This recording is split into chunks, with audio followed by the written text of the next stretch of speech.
हमारे भारत देश में आज़ादी आई 15 अगस्त 1947 को, तो उस समय 10 करोड़ रुपए की दवाएं देश में इस्तेमाल होती थीं।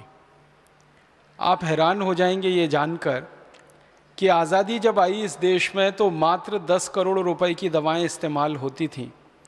आज़ादी आने के लगभग 4-5 वर्षों के बाद 1952 तक आते आते 70 करोड़ रुपए की दवाएं इस्तेमाल होने लगीं।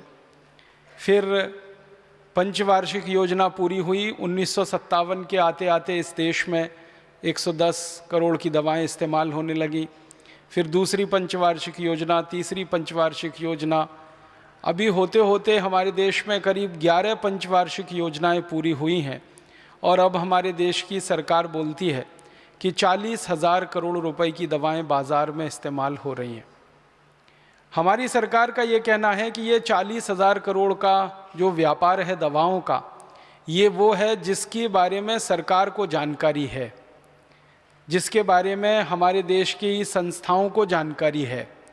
माने ये सफ़ेद व्यापार है, ये वाइट मनी का पैसे का व्यापार है। और अगर इसमें ब्लैक वाला जोड़ दिया जाए जिसके बारे में सरकार को भी पता नहीं है, तो उनका ये कहना है कि ये कुछ भी हो सकता है। आंकड़ा 80,000 करोड़ हो सकता है, 1 लाख करोड़ हो सकता है, कुछ भी हो सकता है। अब हमारे देश के बारे में आज़ादी के बाद पिछले 63 वर्षों में भारत सरकार के द्वारा समय समय पर कई विशेषज्ञों के दल गठित किए गए थे और हर एक विशेषज्ञों के दल को ये कहा गया था कि भारत देश की ज़रूरतों के अनुसार ये बताएं कि कितनी दवाएं बहुत ज़रूरी हैं इस देश के लोगों को। सबसे पहले हमारे देश की सरकार ने एक कमीशन बनाया जिसका नाम था जस्टिस हाथी कमीशन। उसको भारत सरकार हाथी कमेटी भी कहती है। एक जस्टिस हाथी हुआ करते थे हमारे देश की न्याय व्यवस्था में, बहुत ईमानदार व्यक्ति के रूप में उनका पहचान था।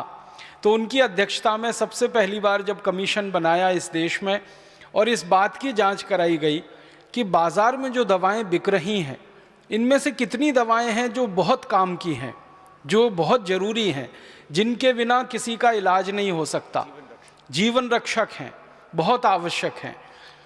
तो जस्टिस हाथी ने हमारे देश के सभी बड़े विशेषज्ञों को बुलाया अपने सामने और विशेषज्ञों को उन्होंने ये कहा, निवेदन किया कि आप छोटे छोटे समूह बनाइए और भारत देश में जितनी बीमारियां हैं उन बीमारियों के अनुसार दवाओं की एक सूची बना के दीजिए कि कितनी दवाएं हैं जो भारत के मरीजों के लिए बहुत आवश्यक हैं, जीवन रक्षक हैं। तो आपको सुन के हैरानी होगी, सारे विशेषज्ञों ने मिलकर एक सूची तैयार की जिसमें 117 दवाओं के नाम दिए गए और ये कहा गया कि ये 117 दवाएं बहुत ज़रूरी हैं, बहुत काम की हैं। इन दवाओं के बिना किसी भी मरीज का इलाज नहीं हो सकता, ये तो बहुत आवश्यक हैं, जीवन रक्षक हैं। तो उन 117 दवाओं की सूची को जारी किया गया और सरकार की तरफ से सभी चिकित्सकों को ये निवेदन किया गया कि आप ध्यान रखें, अपने मरीजों को जब दवाएं आप लिखते हैं, प्रिस्क्रिप्शन लिखते हैं, तो आप इन 117 दवाओं के बाहर जाने की कोशिश ना करें, क्योंकि यही दवाएं सारे देश के विशेषज्ञों ने आम राय से तय की हैं। वो सरकार ने तय नहीं की थी, हमारे देश के आपके जैसे डॉक्टर विशेषज्ञों द्वारा तय की गई थी। फिर क्या हुआ, जस्टिस हाथी कमीशन की ये रिपोर्ट आई तो सारे बाज़ार में हल्ला हो गया और दवा बनाने वाली कंपनियों ने इस रिपोर्ट को खारिज करने की ताकत लगा दी और सरकार के ऊपर इतना दबाव डाला कि इस रिपोर्ट को सरकार कभी ना माने। लेकिन भारत सरकार ने उस रिपोर्ट को जारी किया और सारे देश के विशेषज्ञ डॉक्टरों को ये पता चला कि 117 दवाएं बहुत ज़रूरी हैं, भारत की जलवायु के अनुसार, भारत के वातावरण के अनुसार, यहाँ के लोगों को होने वाले जो रोग हैं, जो बीमारियां हैं, उनके अनुसार। आपको सुन के हैरानी होगी कि इन 117 दवाओं की सूची जब मैंने देखी तो सर्दी खांसी जुकाम से लेकर सबसे खराब बीमारियां जो हमारे यहाँ मानी जाती हैं, जिनको जानलेवा बीमारी हम कहते हैं, जैसे कैंसर है, तो सर्दी खांसी जुकाम से लेकर कैंसर तक की बीमारियों को सारा कवर करने वाली ये दवाएं हैं 117। सरकार ने फिर एक कानून बना दिया इस देश में कि जो भी कंपनी दवा का लाइसेंस मांगेगी सरकार से, उसके ऊपर पहले से ये एक ऑब्लिगेशन होगा, पाबंदी होगी कि इन 117 दवाओं का उत्पादन उस कंपनी को जरूर करना पड़ेगा और बाकी कोई और दवा वो बनाना चाहे तो उसके लिए सरकार सोचेगी। तो जरूरी दवाओं का उत्पादन इस तरह से इस देश में शुरू हुआ, कानून की मदद से, कानून के माध्यम से, और धीरे धीरे भारत के लोगों को जरूरी दवाएं उपलब्ध होने लगी। आज़ादी जब आई थी और उसके लगभग पहली पंचवार्षिक योजना के पूरा होने तक ज़्यादातर जरूरी दवाएं बाहर से आयात होती थी, विदेशों से आती थी। लेकिन ये कानून जब बन गया हमारे देश में तो विदेशों से आयात होने वाली दवाओं की संख्या लगातार घटती गई और धीरे धीरे देश में ही उत्पादन बढ़ता चला गया और मरीजों को सस्ती कीमत पर उपलब्ध दवाएं हो गईं जो बहुत ज़रूरी थी। फिर हमारे बाज़ार में एक नया दौर आया और बहुत सारी विदेशी कंपनियों ने हमारे देश में एक साथ प्रवेश किया।